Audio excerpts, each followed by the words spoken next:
How would you prefer to be introduced? Elliott. Just Elliott? Okay. Elliott with 2 T's. Yeah. Nice. Is that rare? Having 2 T's? It is rare.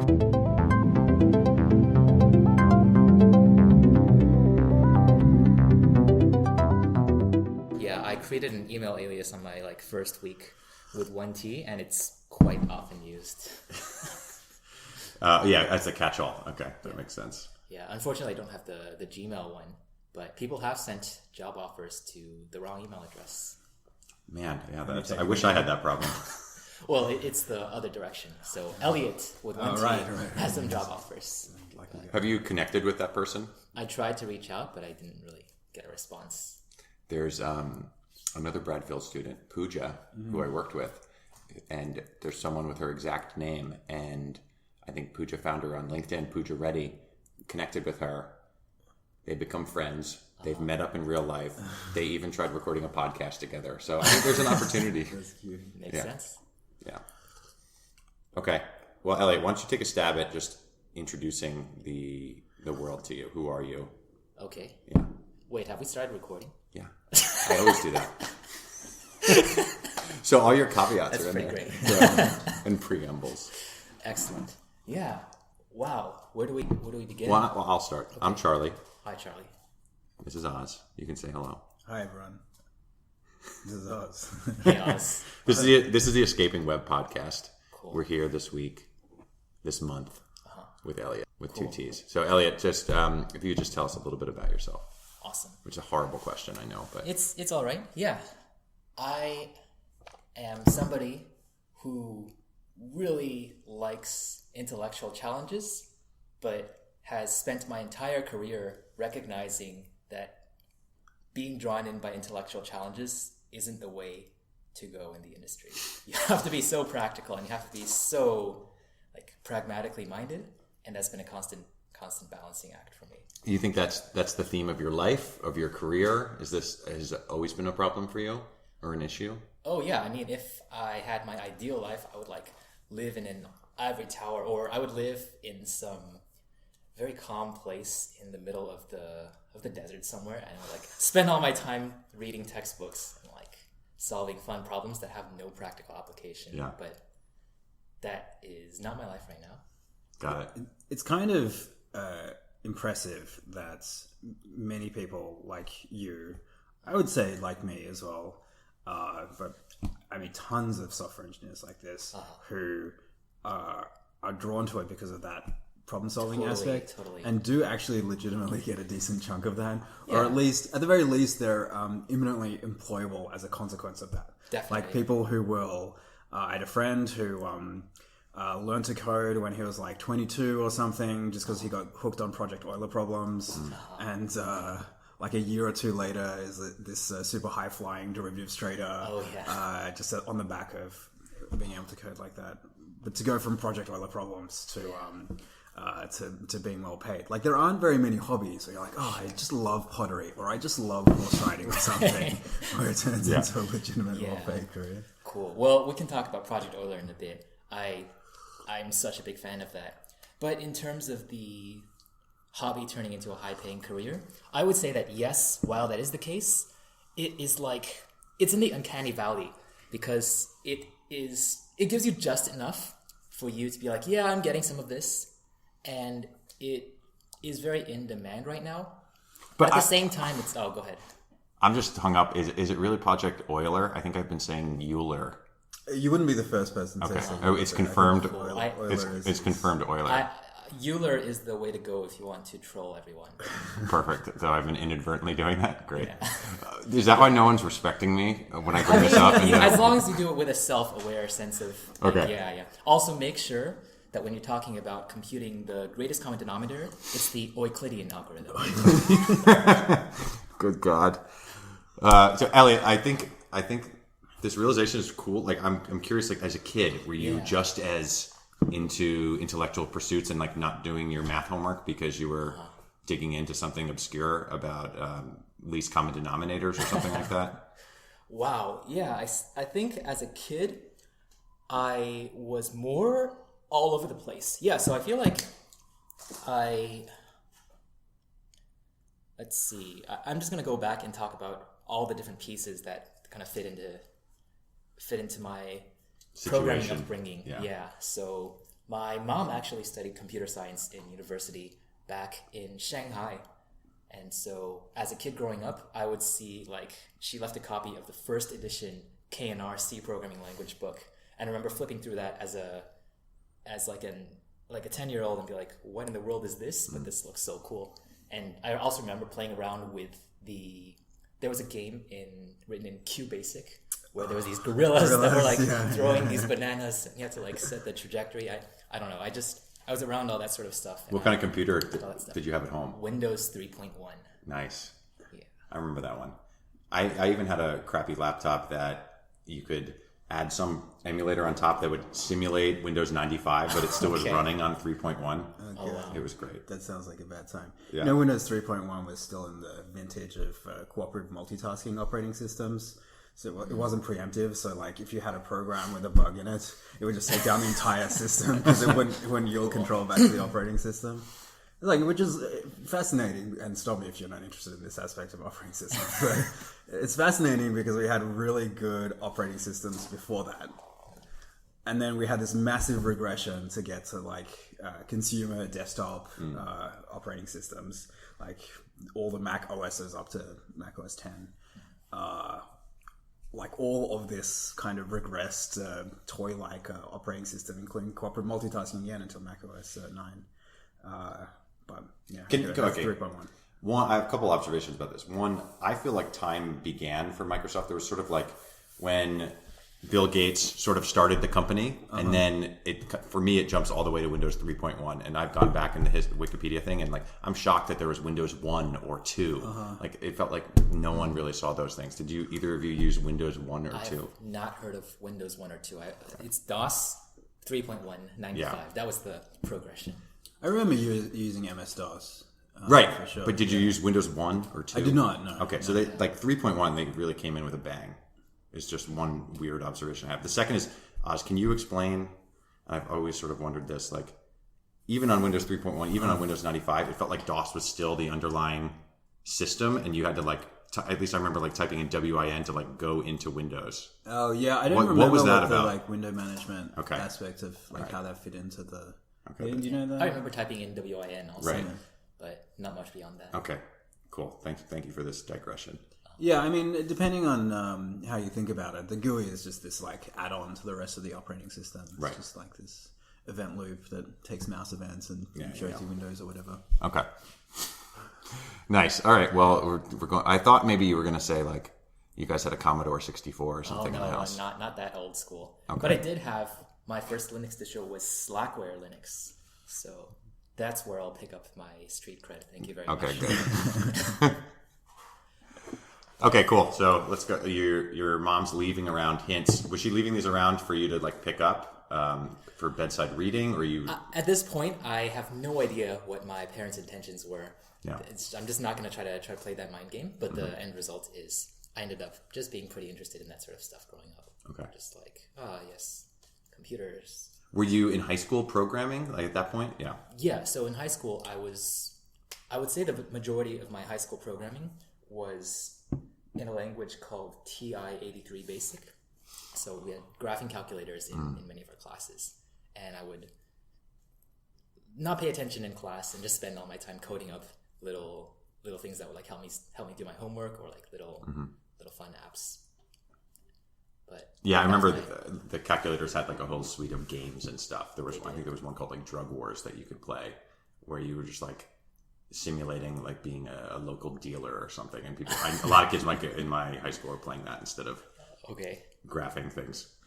I was not that advanced on my graphing calculator, but I did have a Palm Pilot game, speaking of dealers, called Space Trader, where it was like the classic Palm Pilot game where you fly around and you like sell goods at different spaceports. That's sweet. And you were also running QBasic because you were hacking gorillas. I don't know if any gorillas were hacked in the making of my CS education. And that, like, are you taking computer science courses in high school? Maybe, maybe not. Or is this just truly like just a fun hobby? It was a fun hobby. I did try taking the AP Computer Science, the Advanced Placement Computer Science course. But 3 days in, I wrote some code and I used a while loop, and the teacher said, you have to use a for loop for this. They docked points, and that's when I knew I was out of there. I was like, I am not sticking around for this. Oh, Lord. Yeah, have you had any observations into like what's happening now with sort of computer science actually getting into the curriculum and like how that's been working? It's the worst. They should just like burn it all and start again. Okay. And by start again, I mean just don't touch it. Just like burn it all. Stop teaching computer science at school. Just have hack clubs in all of them. Yep. Just like create an escape valve.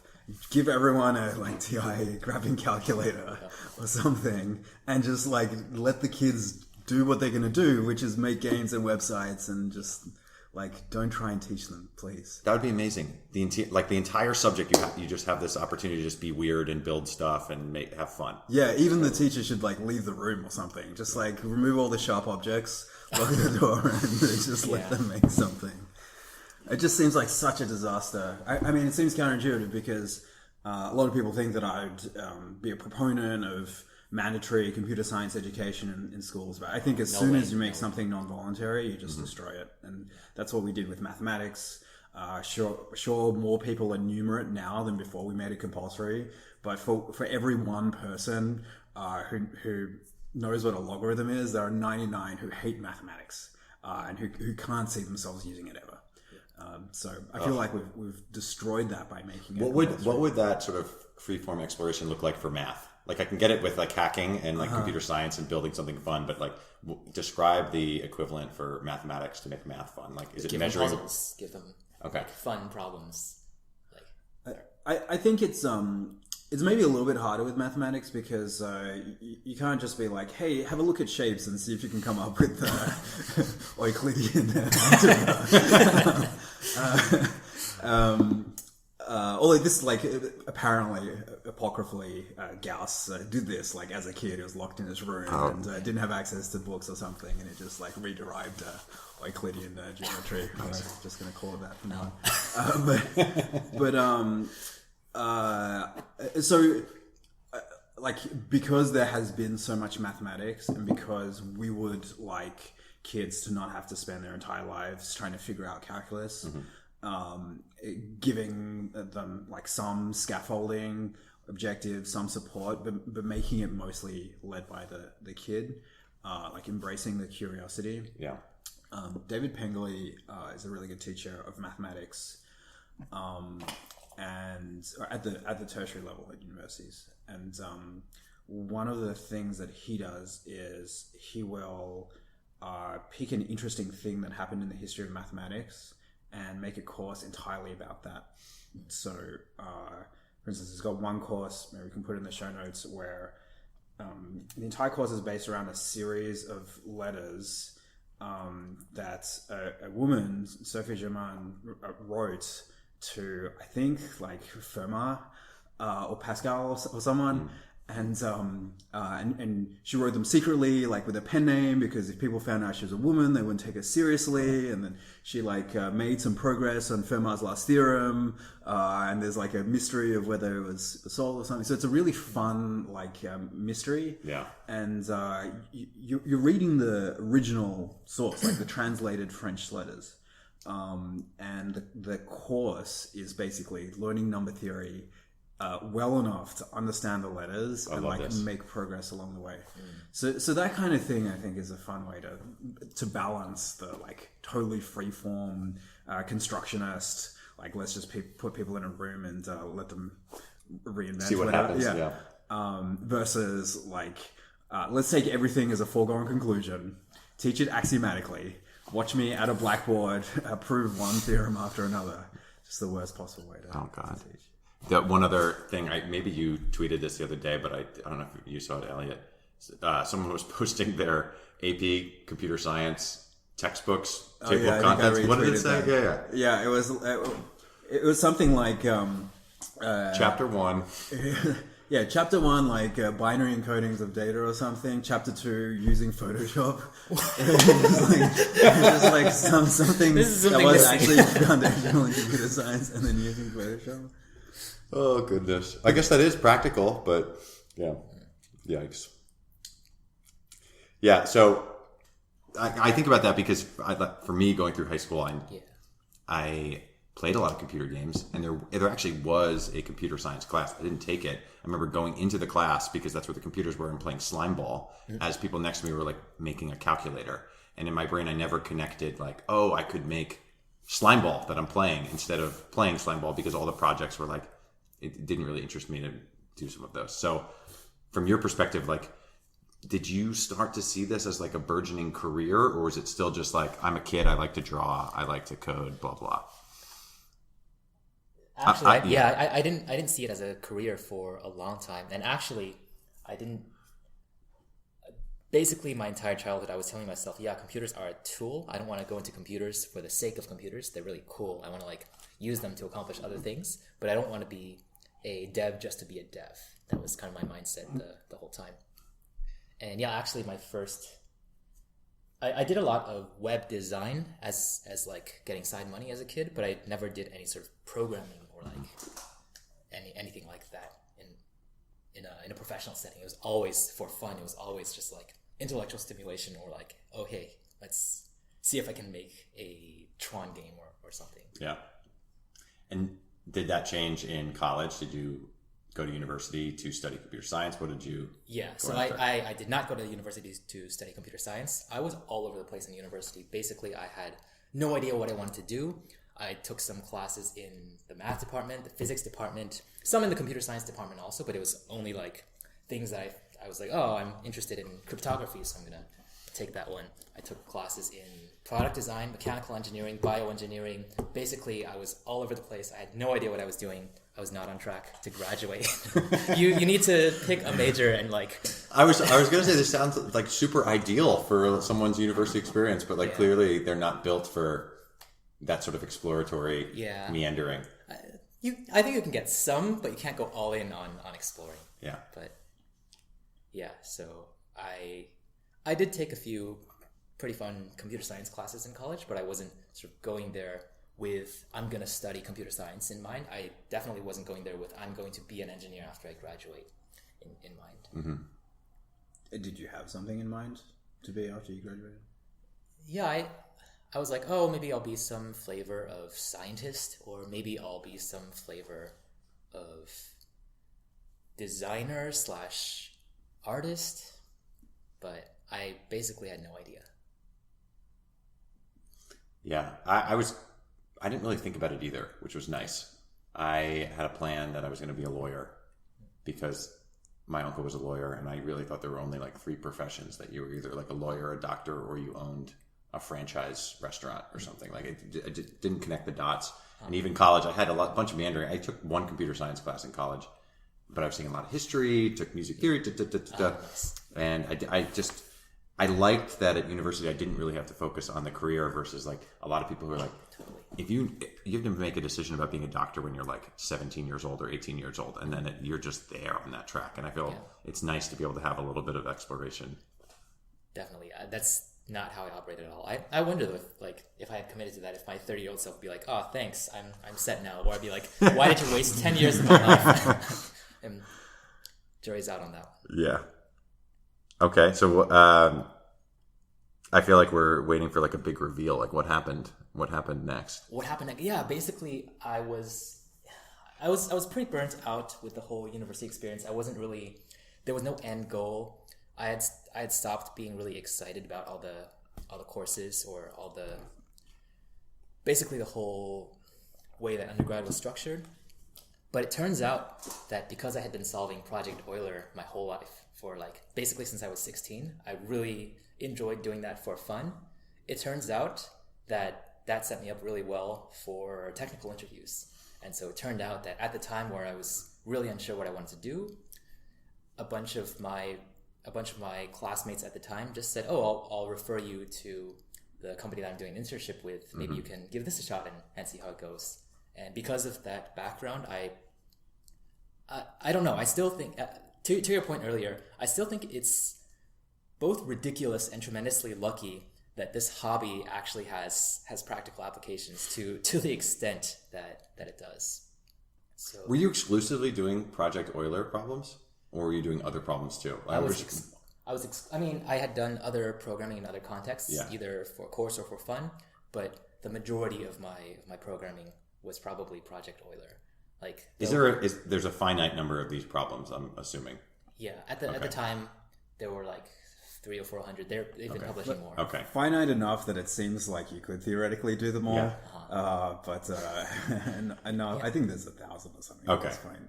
And they get increasingly difficult. Yes. Okay. Yeah. Yeah.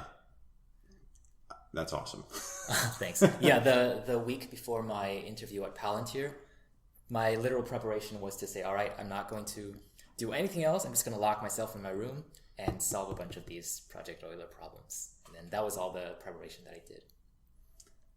Is that still advice that you would give out to people? Because it often feels like the advice when I'm doing prep, it's, what's that other site where all these problems? LeetCode. Yeah. Where LeetCodes are basically boilerplate for what you're going to be asked. Are the Euler problems like, do they give you a little bit more like fun problem setting around the problem? Cool. So I have a lot of thoughts on this. Okay. First of all, I think what I did makes sense for junior candidates. I was getting an entry-level position. Yeah. I think it will not suffice for a more senior position because there's going to be so many other things like software design and architecture and talking about your experience and like talking about behavioral things. So I think that alone can possibly get your foot in the door, but I don't think it can take you much further than that. The other thing I want to say is that those problems, they are not they're completely not relevant. The content of the problems is very, very mathy, very technical. You're going to be using ideas like the Chinese remainder theorem, or you're going to be using like the Euclidean algorithm, or you're going to be like, I don't know, what are some things you might do? Yeah, exotic techniques and exotic data structures and very mathematical things that absolutely will not come up in a software engineer industry interview. But I think what is valuable about it, and what's more valuable about it than LeetCode, is that they are... I want to say this in a polite way, but I couldn't think of how to do it, so I'll give up and just say it. I think they're much harder than LeetCode. Like, LeetCode problems, oftentimes you get a problem that's like, please reverse this linked list, or please do this operation on a binary search tree. There are problems that sort of check your understanding, or in some of the harder situations, they'll check whether you know some trick, or you know some famous, like, oh, you need to like do this to find a cycle. You need to like do the slow fast thing.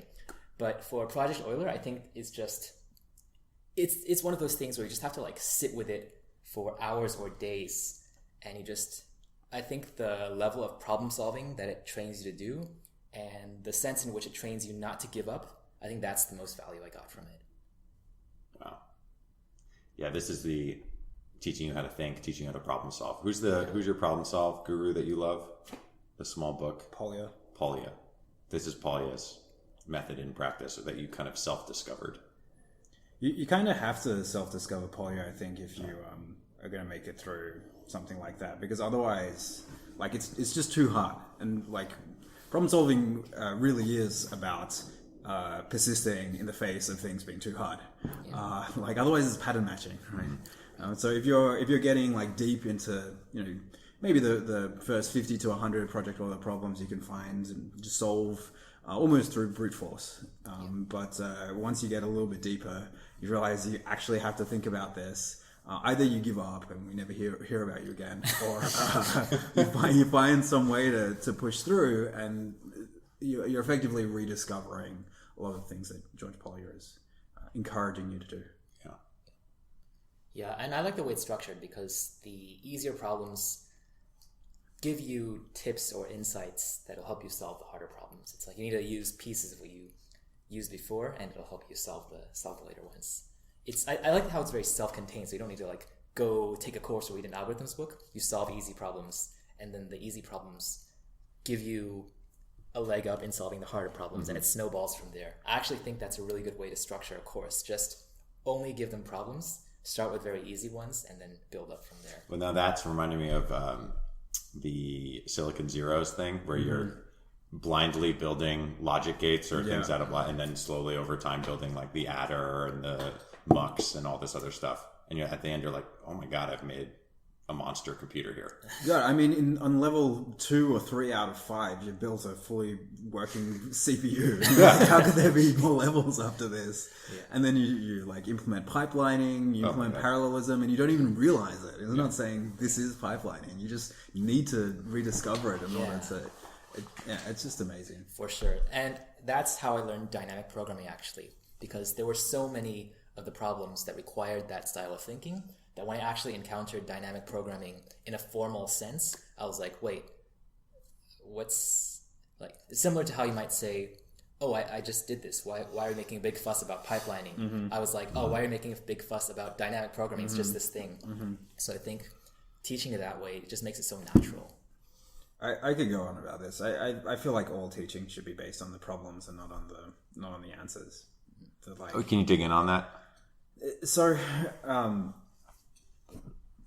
the people who are teaching now, like say math professors or computer science professors, they only got to where they are because they were fascinated by problems, pull the thread on those, solve some of the problems for themselves, or kind of pull together solutions. They were motivated by the problems.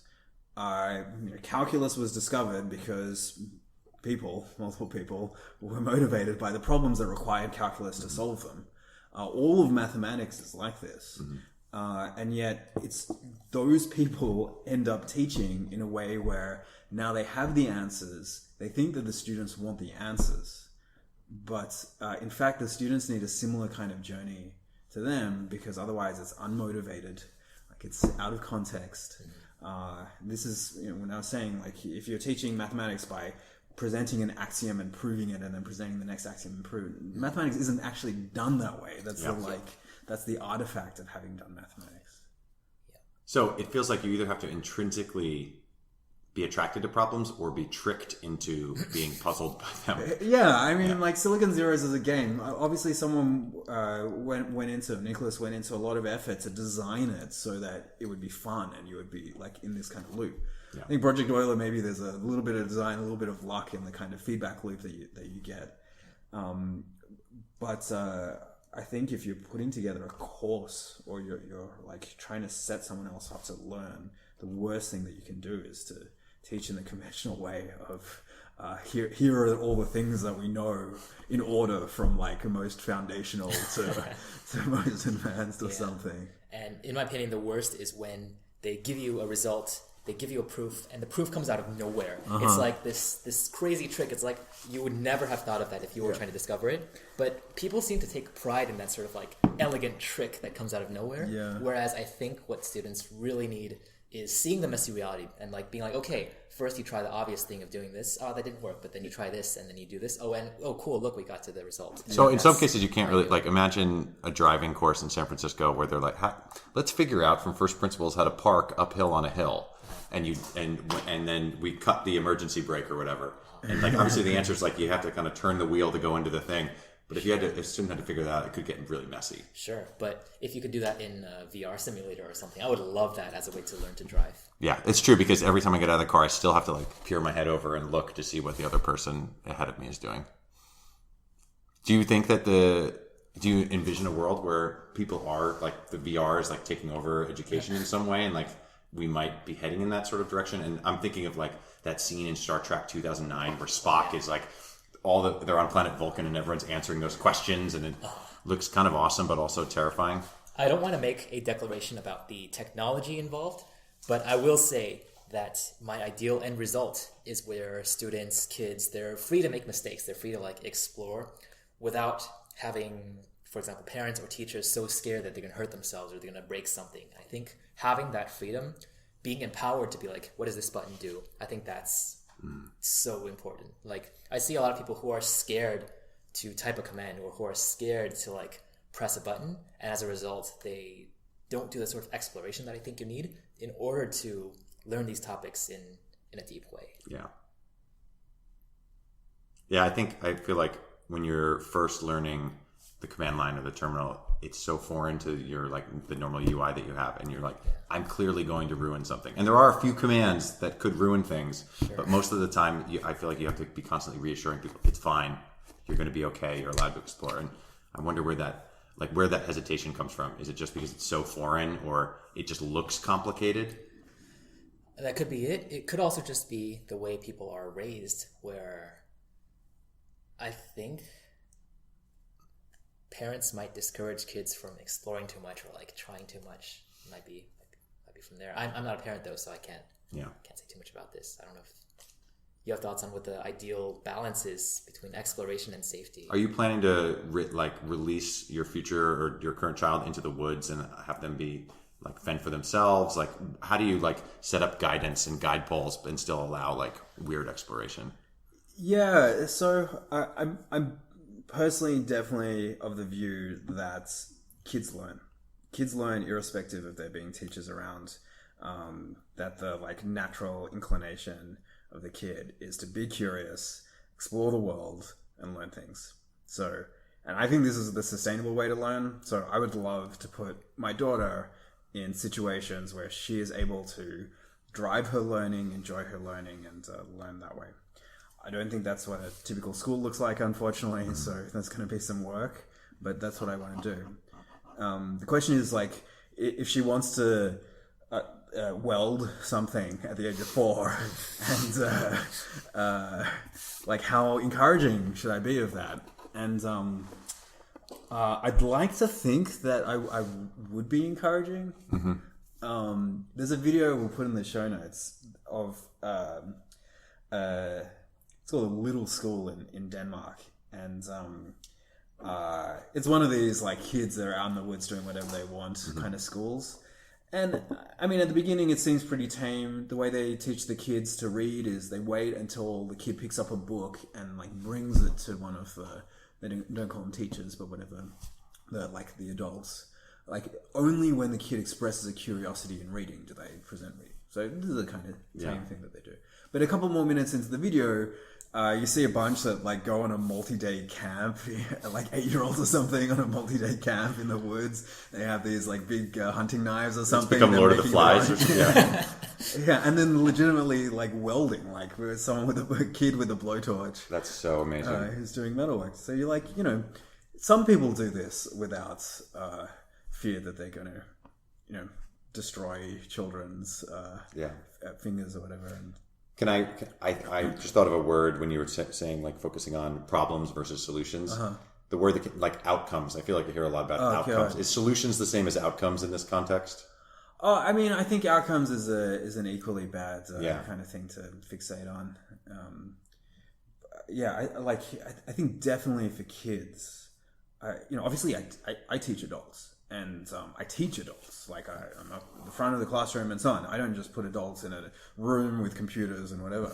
But with kids, I think that the worst thing that you can do for their education is try and take control over it. They're just like, they're not going to trust you. You're going to get Elliott's experience where he loses points or whatever for using a while loop.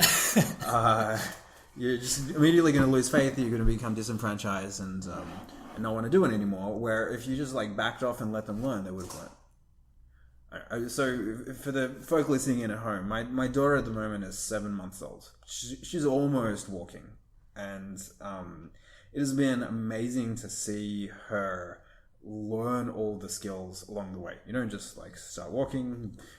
Some kids do actually, but generally you'll crawl and then you learn to stand. But in each of these things, there are a lot of smaller skills. You crawl, on your belly first. You crawl backwards first, whatever. If I had been a teacher here and tried to show her the steps, the sequence, the progression, it would have been a disaster. She would have been crying. She would have learned much more slowly. And she would have lost faith in me. But there's something in her that tells her what the next progression is that she should try and learn. At the moment, she'll stand up, hold on to something, take a few steps, squat down. These are particular things that she's training herself with. She just knows to do that, and she enjoys it. Even when it's a struggle, she keeps doing it, and. I've got to believe that if she were in a context where she could continue doing this until she was 18 or something, she would learn a tremendous amount. Just like go from crawling to walking to calculus to Natural progression. or Euclidean geometry. Yeah, it's the diamond age in practice. Yeah, it is. It is. So I know that you've done teaching and things like that now, but as it like when you first went into industry, how was that transition for you going from the, even you're in school, but you're still like actively learning and stuff. And then you're thrust into an environment where, you got to hit your OKRs or, do these tickets where you might not necessarily like agree with them. And it's obviously school is not fully self-directed, but I'm imagining you're constrained in some way. And I'm wondering how that experience went. Yeah, I think I was lucky because my very first internship, the project was well scoped and the project was very self-contained. So it felt it didn't feel like I was being forced to fulfill certain business functions. It felt like, I have this cool thing. It's very challenging. I have to like try to figure out how to do this. To be a little bit more specific, the first project that I had was to take one of the distributed systems. Sorry, that's a terrible way to describe a system. The first project was there was a in-memory cache that was a single point of failure with the way that the system was deployed. And so the internship project was to replicate it and to set up automatic failover to make the system more fault tolerant and make sure that wasn't a single point of failure. And I think I wasn't really thinking about like, how do I feel about this? I was just thinking, if I screw up in this internship, I'm gonna like have not have anything to eat. So I went all in on trying to make that work. I was like printing out code and like reading it at night and like trying to do everything I could to try to make this project work out. So really, I was just so into it that I didn't really pay attention to that. So was this a Palantir as well? This was a Palantir, yeah. And then your first job was a Palantir? That's right. Did you get like an offer after your internship, or how did that work? Yeah, I got an offer after my internship. So I want to be careful about the timeline here. My winter quarter of my senior year, or my winter quarter of my fourth year in university, I applied for this internship and I got accepted to this internship. I told them that, hey, I'm going to take my spring quarter off and I'll give this internship a shot. And then afterwards, I gave them the expectation that, I'm maybe going to go back to undergrad, but if you give me a full-time offer, I might also stick around. Whereas in reality, there was no way I was going back to school. I was like all in on trying to get a full-time offer. So I did that internship. I sort of put everything that I had into that internship, and then they gave me a return offer. And they said, we know you kind of want to go back to school, but you did really well on your internship. So here's a full-time offer. We would love if you would join us. Nice. So it ended up working out that way. Nice. And your parents have forgiven you at this point for not finishing your undergrad? Or my parents have forgiven me, but the rest of my extended family has no idea that I don't have a degree. So maybe we shouldn't redact this part of the podcast. Oh my gosh. Yeah, but it is what it is. Yeah. You could tell them you're a teacher. Like you're like teaching adults right now, which is that doesn't cut it. No, it doesn't cut it. There's okay. I have to make sure that I get a degree, preferably a master's or a PhD. Right. I have to make sure that I have a house. I have to make sure that I get married, and then at that point, they'll probably have a new set of things that they're unhappy with me about. But you know how parents are. Oh my gosh. Or excuse me, you know how like parents and grandparents are. Yeah. Expectations. Yep. Too many. The job, how did it live up to the internship? Like, obviously the internship went well. Yeah. I don't know, how long were you at this company? I was there for 2 years, okay. Not including the internship. Yeah. And I think there was something about the going all in that was lacking during the full time. Like at that point, it was okay. It's more settled. There's less pressure, and it's also for an internship. Projects are designed specifically to make it compelling, to make them want to come back, and to be very well scoped and very, very fun in a way. Yeah. But full time, it's like okay, you have these tasks. Here are all these business requirements. We want to get all these things done. So I think it was a good place to learn engineering best practices, but I don't think it was nearly as fun as it was during my internship. Were you doing Project Euler on the side? Had you already completed it? Like, was that like when you finally completed them? Was that like majorly disappointing to you? I did not complete all of them actually. Okay. So I've done about 364 of them. Are we still working on one of them, 365? Like when you read this, you can be mulling it over in your head? Yeah, so if I ever get to the point, it's basically almost all of my vacations involve solving some Project Euler problems. But like take winter break, all right, I'm gonna do like 50 problems. Or that's how it goes. But yeah, at some point in my life, it's probably on my bucket list to do all of them. Yeah, I was solving them basically during like winter breaks or during time off as a way to rediscover how much I like the pure act of programming, how much I like this sort of pure problem-solving aspect of it. And it's just sort of a very way to pick me up when I'm down, or it's like a very, very morale kind of thing. Did that spark any sort of like self-rediscovery in terms of like how you were thinking about your career? Like as you're coming in, and I think we talked to a lot of people who are like hitting the second year of their sort of first job, and Totally. how did you start to think about like what am I going to do next? Yeah, those are really great questions. Those are really thoughtful questions. As a 22-year-old, I was not a thoughtful person, so I was not thinking about those sorts of questions. I was just like, to be honest, I feel like a lot of my early 20s, I was just coasting. I was in a situation that was pretty stable, but I didn't have a clear sense of where I was going. I didn't have a clear sense of why I was doing what I was doing, so I was just kind of there. And I'm lucky that I picked up some pretty good engineering habits along the way, but I don't think I have answers to your thoughtful questions. Nice. Well, you can spend more time thinking about that problem. Yeah. And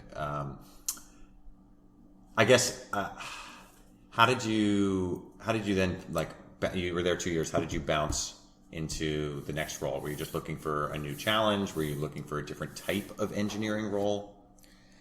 Yeah. I actually took a long time off after I left Palantir. I spent about 6 months basically just reading textbooks. I was like, okay, I have been in this industry. I'm a little bit disillusioned by the... Earlier I mentioned that in industry you have to be very pragmatic and you have to like really, for example, don't do the elegant solution, do the quick thing that makes it work, or always put the business need ahead of any sort of intellectual satisfaction. I think I was a little bit tired of that, and I wanted to just take the time to fully explore things that I was curious about. So between September 2014 and February 2015, I literally just like, all right, I have a bunch of these textbooks I'm going to read and problems I'm going to do, and I'm just going to spend all my free time doing that. Like, that was my life for those 6 months. What was the best textbook that you read in that time? Oh, it's a toss-up between... Okay, so not during that time. There's another stretch where I did that. But during that stretch, I think the best book was Computability and Logic. Okay. So before I read that, I had no idea what like a Turing machine is. I had no idea what all these concepts were. But I ended up like coding up a Turing machine and like coding up something called an abacus machine, which is very similar, and like building multiplication using like a Turing machine. I was like, oh, this is so cool. Like, this is from the ground up. This is how all these ideas work. And I really enjoyed that. And then the second time I had a chance to just take a bunch of time off and just read textbooks, that time I would definitely have to say it's either elements of programming or structure and interpretation of computer programming. So one of those two. But I think, yeah, they just have so many great problems in those books. What is your... Because a textbook to me feels a little bit different from the incremental building, like tricking you into learning, a la the Euler and the Silicon Zeros type thing, where it's definitely a different pedagogical method. And what's your take on textbook as transmitter of information? Cool. So there's a very particular way that I read textbooks. I got this actually from a math teacher very early on. But the way I read textbooks is I will read until I get to something that says like example or exercise or theorem, and then I'll read the problem itself. I'll close the book try to solve it myself, or like try to prove it myself, or like try to figure it out myself. And then only after I've given it a fair shot, I'll look at what the book did and like compare it to that. I think a lot of people will just like read past it and say, oh yeah, I know how that works, without actually giving it a shot themselves. And so they'll kind of substitute recognition, or maybe like be like, oh yes, I understand this, but that's so different from being able to come up with it yourself. So basically the way I do it is I turn a textbook into a series of problems that way. You've got to do it that way. I think anyone who learns from textbooks has figured out that this is the... I've not figured this out. Yeah. You've got to. Like, textbooks universally have bad problems in the problem sets. Like, they're just afterthoughts. Or, you know, maybe there's some sick as an example. Some have good problems, yeah. Yeah, where there's, like, some thought put into the problems. But no matter what, the onus is on you to generate problems from what you're reading and try and solve them, like make an earnest attempt to solve them before looking at the answer. Otherwise, you're just not going to retain any of it. This is sort of like thinking you know by recognition, and think that is like the story of my life, I think, with trying to read some of these textbooks. And then everyone else. Yeah. Because it doesn't seem like when you pick up the textbook, it seems like it's transmission of knowledge and that works. Or when you watch a video lecture or something, you take a Coursera course and you watch someone talk at you, it's the same thing, right? Like, if you're passively sitting there and taking the information, you assume that you're going to learn that way, but it's the exact opposite. So you're like, it is a book, there is a linear sequence. We're assuming that everything that you need for a given stop point has been transmuted up to that point linearly. Is that the contract, basically?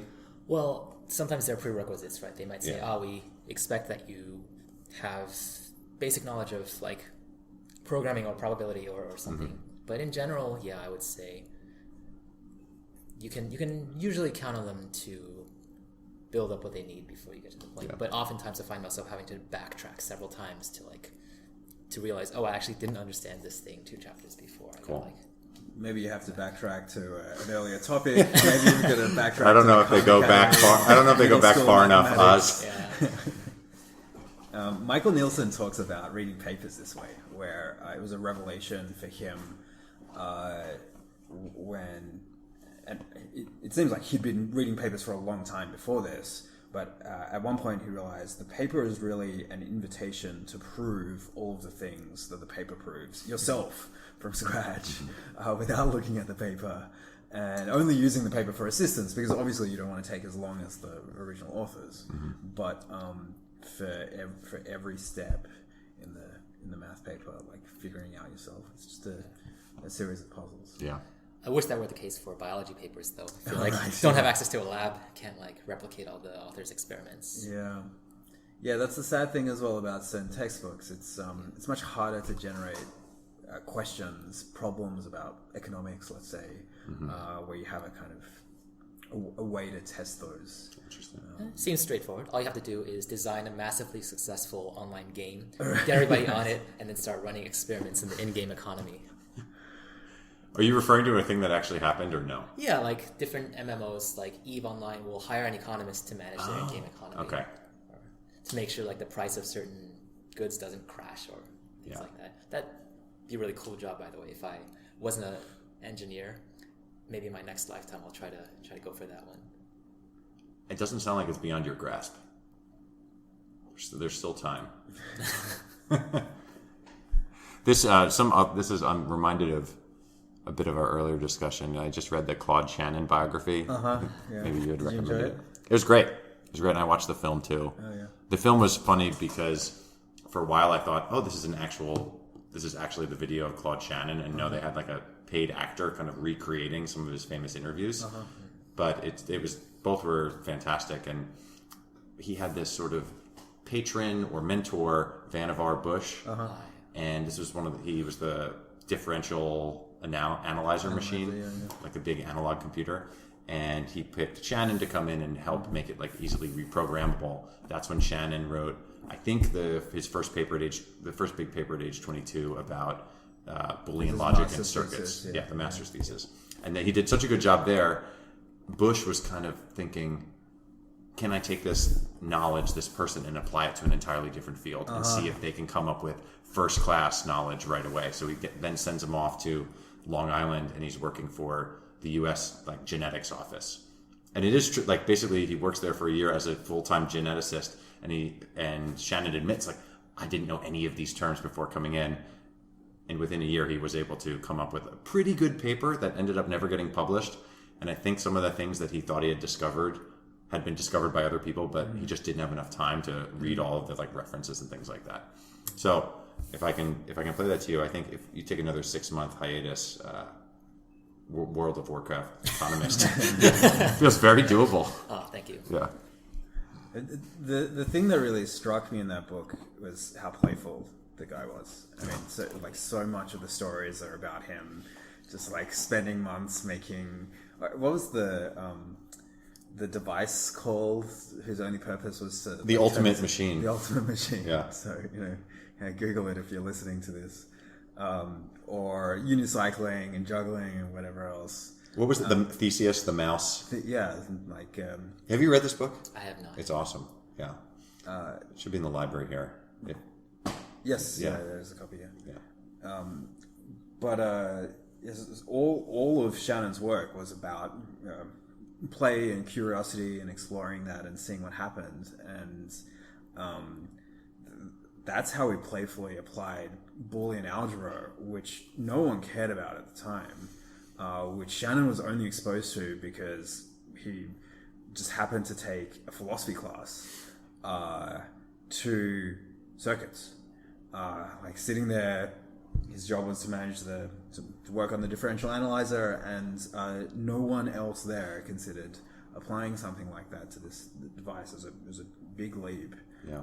So that kind of creativity, I think, only comes through that curiosity, that playfulness. Like if you're really serious about the job, I don't think you can make such a big leap because it's just outside of your field of view.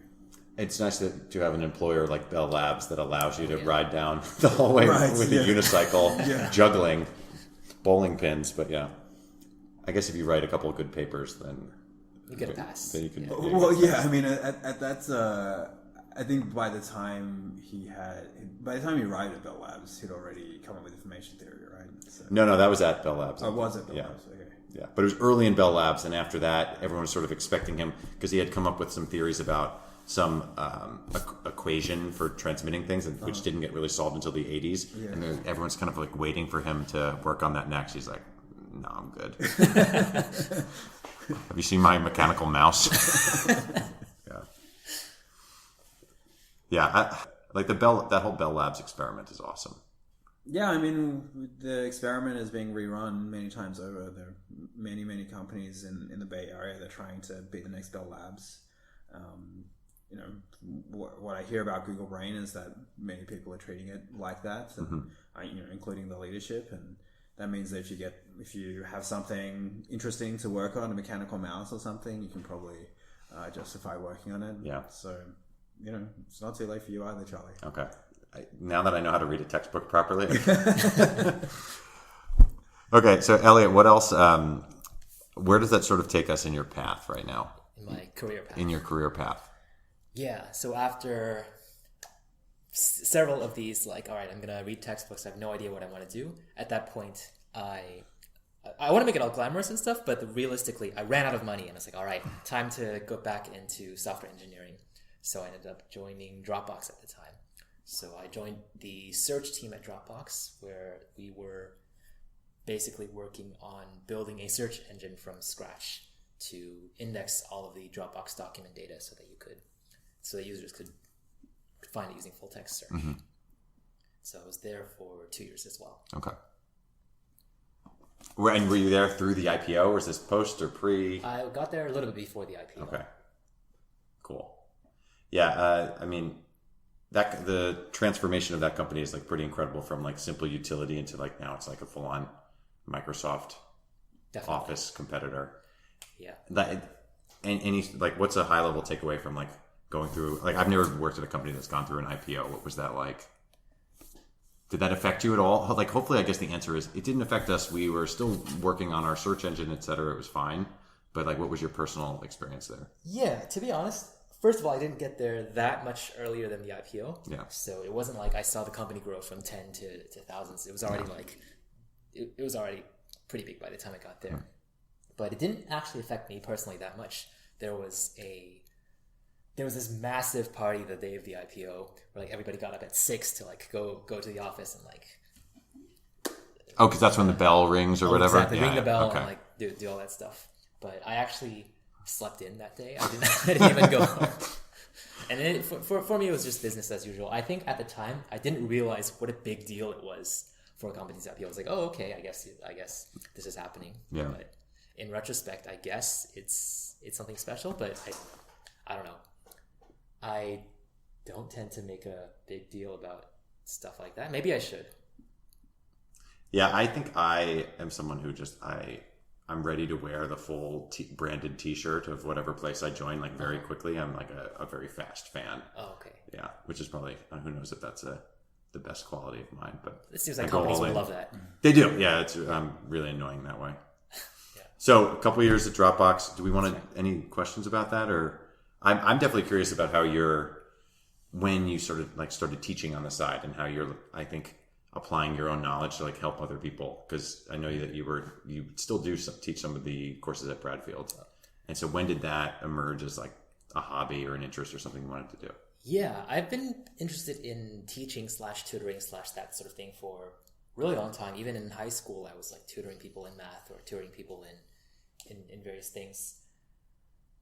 And yeah, I wouldn't say there was like a moment where I suddenly decided, all right, I'm going to start teaching, but I took the databases course with Oz and I realized, oh my gosh, this is like the best thing ever. This is another opportunity for me to like pour all of my time and attention and effort into a fun project. Like at the time, Dropbox was having a hack week. Yeah. So I had the opportunity to like go all in on the databases course.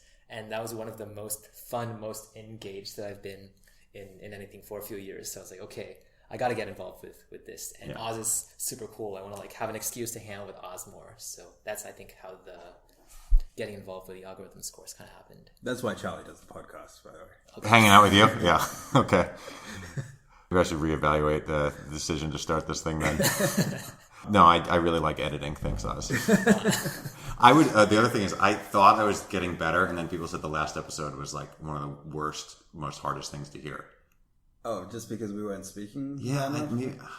Sorry, Grant, but you were like very faint of voice or something. There's definitely I have some YouTube videos to watch that'll help me get better at editing. So it's a work in progress, everyone. But I feel like we've been talking pretty loudly today. Sure. But when you watch the YouTube video, make sure when it tells you, okay, we're going to do this, pause it and then try to do it and then see how they do it. Oh, God. You have your own way of learning that's worked for you well. When teaching a group of people, and this is also for you, do you feel biased to sort of encourage people to use your methods for doing things like this textbook thing? Do you because I don't know. I've never really taught a class or anything like that. So how do you counterweight like effective advice against things that potentially are just like weird things that only work for you? Cool. So I think there are a few things that are like strictly better than other things. For example, I do believe that the actively reading a textbook is strictly better than just trying to be a sponge. Yeah. That being said, when I teach, I try to always start with, okay, where are you at? What is your current level of understanding? I always try to build a mental model of the students, or I try to build up a mental model of the student's mental model before doing anything else. I don't want to like give blanket advice before I even know where they're at. I don't know if you have another approach. Yeah, it's a little more challenging in the classroom than say if you were teaching someone one-on-one. Right.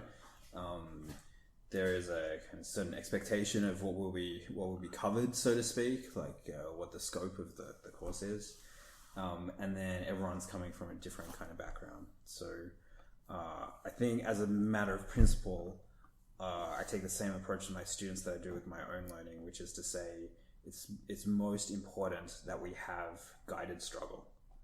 That's if we're not struggling, we're not learning. Obviously, that should be fun and not painful. That's where the guidance comes in. Obviously, it's somewhat my job to motivate the struggle, like to make it seem like a worthwhile or interesting struggle. So I try and do that as much as possible. But there are always going to be specific ways of doing that are interesting to me and not other people.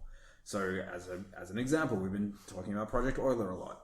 Very few software engineers are going to get hooked on Project Euler. So if I were to take the average software engineer and say, hey, this is the super exciting thing, and I bet if you do a couple, it'll end up being a lifelong addiction, and you'll learn a whole bunch of mathematics.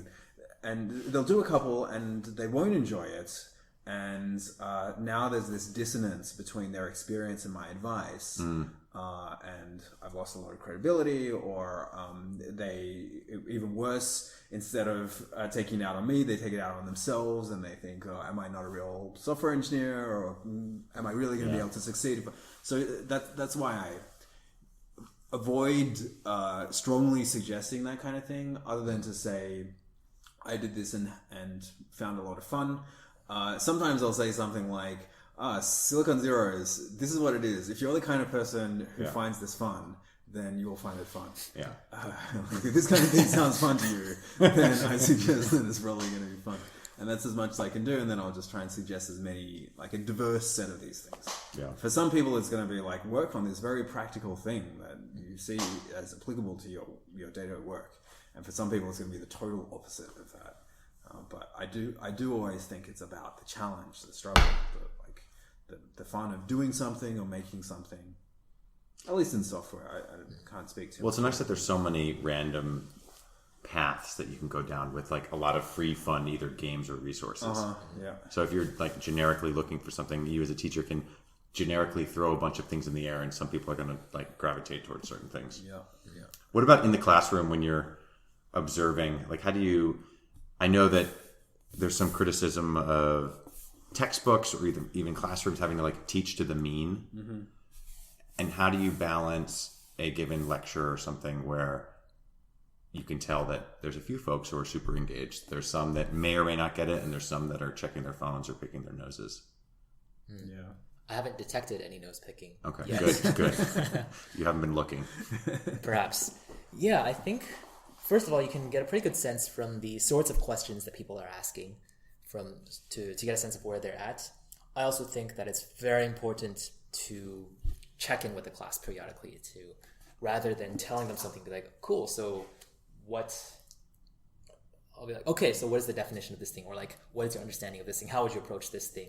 And that'll also be really good for getting a pulse on where the class is at. In terms of the whole teaching to the mean thing, I think what I like to do is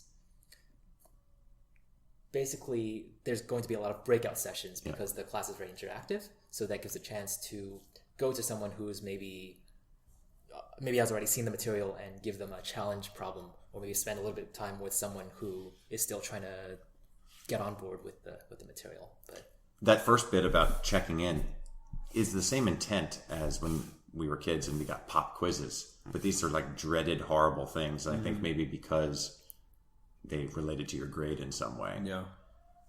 But to me, it feels like the intent is the same.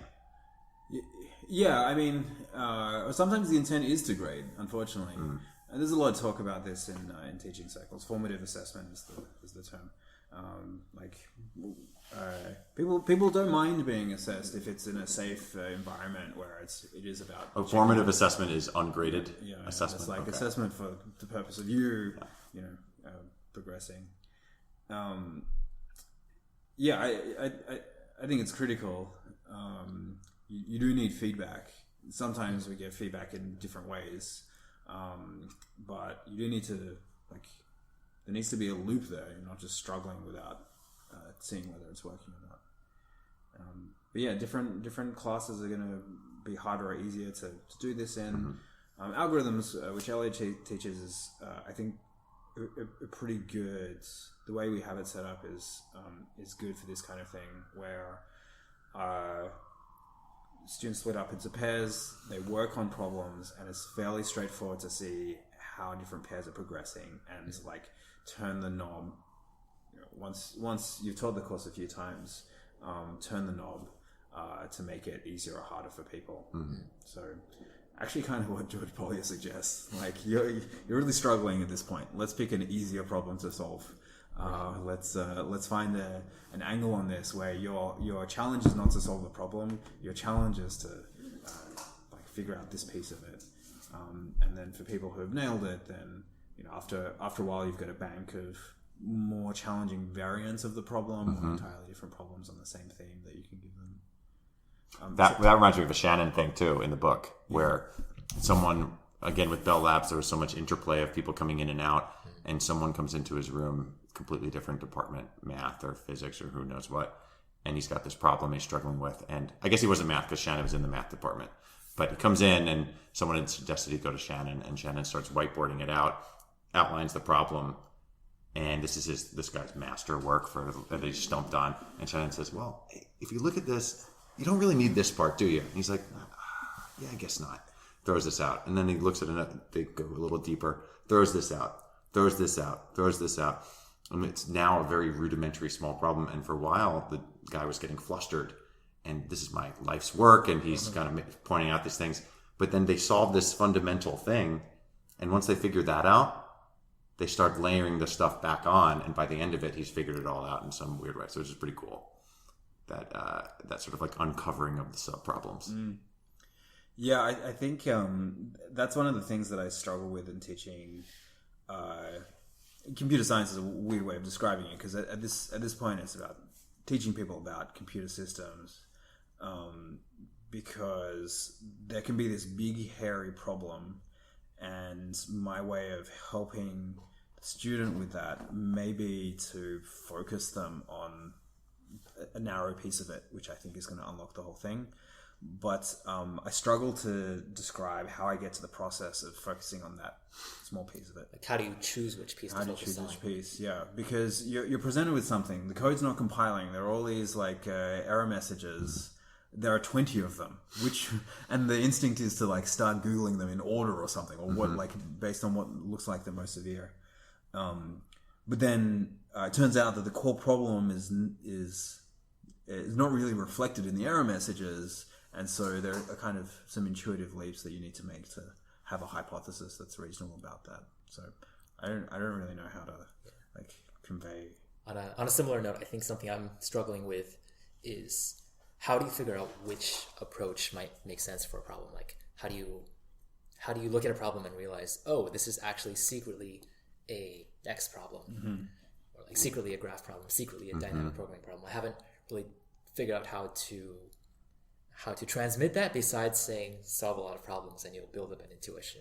So when you're looking at a problem, you can rather quickly tell. And you're saying in context of a student, how does the student get that sort of experience? How can a student get sort of experience to know what might be promising to try first? How do they figure out what approaches they might want to prioritize when they're tackling something like this? Oh. Well, once you're familiar with recursion, you're familiar with recursion. That's right. Oh, baby. Because these problems are so heavily used in interviews, what is your take on gleaning information about candidates from their solutions to these problems? Because you can definitely like learn the tactics and things like that. Cool. So first of all, these opinions are my own. They do not reflect the opinions disclaimer. But I think they would go much better if nobody prepared for them. I think there's sort of an arms race where people, it's like, I also think people should not study for tests. Like the concept of, I have a midterm in 2 days, I'm going to cram for it so that I do well. That just, first of all, it's such a waste of time. But second of all, I think it defeats the entire purpose of test taking, which is to take a random sample of the student's knowledge and to use that as a way to assess the student's ability in an entire field. But if the student's prepared specifically for that topic, or if they've like memorized a bunch of algorithms problems, then I think that defeats the entire point of the interview, or at least the stated purpose of those style of interview problems. So while we can argue a lot about whether it's a good idea to ask these sorts of algorithms questions for a software engineering position, let's give them the benefit of the doubt and let's say that, by watching someone's problem-solving process, you can learn a lot about how they approach problems, like how tenacious they are, whether they're going to give up, whether they can apply different problem-solving strategies, whether they can improvise, adapt. I think, sure, I'll give it to you. Maybe there is something to that. But I think it's created an industry where there's sort of an arms race between employers and candidates, where candidates try to figure out what are the questions they're asking. Let me prepare. Let me make sure I know all the like tricks involved. Let me just make sure that I can solve these problems. And at that point, you're not testing anything except have they prepared for this problem. Well, I think it's like when I took the LSAT a long time ago, and there were certain problems. I have no idea what they were called, logical reasoning or something. There were basically 3 tactics, and you just had to detect which tactic to use, and you should get 100% in this section. The only way you can learn those 3 tactics is if you pay $2,000 to Manhattan GMAT or Manhattan LSAT and get their books, and then they'll teach you the tactics. And in that way, it was like, okay, did you pay the $2,000 or not? Is the entire point of that section of that test. Yeah. What's the alternative? Give the problem and say, hey, don't prepare for the problem. Yeah, it's like a tragedy of the commons thing, right? Like one person can get an advantage by cramming or like studying for the test or overfitting or whatever, and then everyone else must do that, and so now everybody has to waste their time doing this, and you've lost all the benefit. But I don't know what to do about it. What are questions that you've asked as an interviewer that when you're interviewing, when you're working at a company, do you tend to go down the algorithmic route, or like are there like favorite things that you do use to try to uncover that more random sampling of a person's knowledge? Do you ask an obscure Euler? I don't think that would go over too well, to be honest. So where are you working now? I'm at Triplebyte. Okay, and what are you doing there? My title is Interview Team Tech Lead. So what does that mean? That's a really great question. Yeah, so basically I'm responsible for a few things. I'm responsible for designing the interview content, thinking about how to calibrate the grading of the interview, thinking about how to make sure that it's fair and consistent, and basically being in charge of how interviews work at Triplebyte. Cool. For what I've seen with Triplebyte, it does sort of feel closer to what you're talking about with that sort of take this right now, don't worry, click this thing, you'll get one, we'll give you that sort of like you're probably already better than you think you are type random sampling approach. Yeah, I would say especially for the quiz. Yeah, the quiz. Okay. Yeah. There's also the interview, but I think their approach is to say, all right, we're going to tell you exactly what's on the interview, so that we're not trying to like sneak one by you. We're going to tell you, okay, we're going to evaluate your coding. We're going to give you a coding challenge. We're going to evaluate whether you can see some code, read it, understand it, and debug it. So we're going to give you a debugging challenge. We're going to ask you to design a system. It's like they take an approach where it's like very fair. They tell you what it is ahead of time. Yeah. Cool. The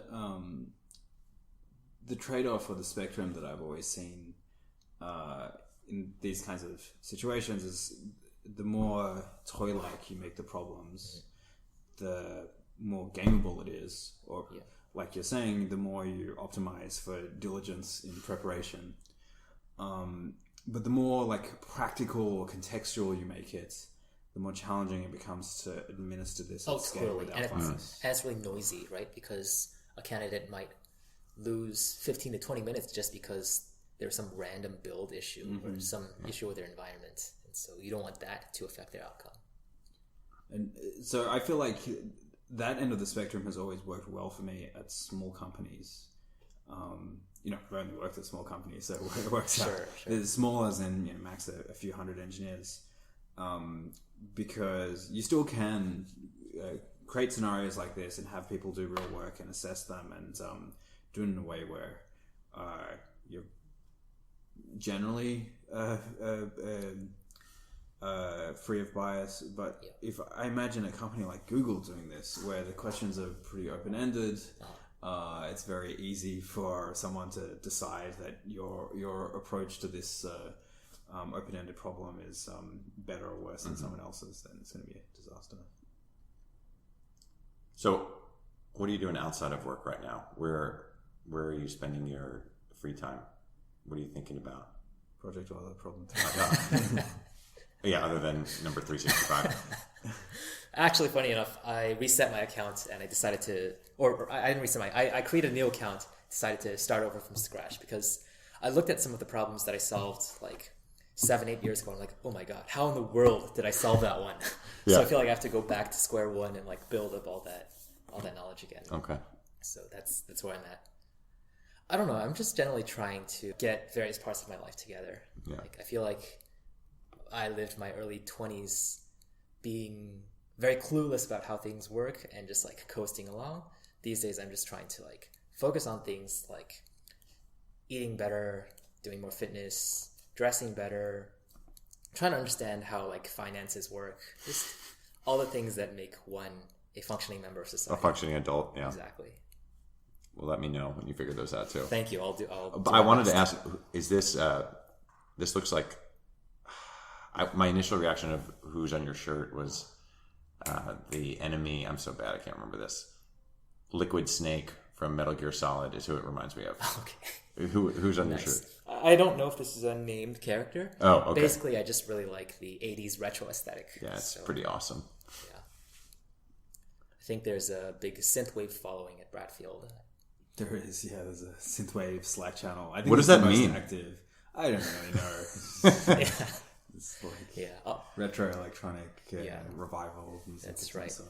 all the music genres in the 80s had wave after like new wave. Oh, yeah, or yeah. whatever. So Okay, sweet. it's electronic synth wave. Nice. This is great.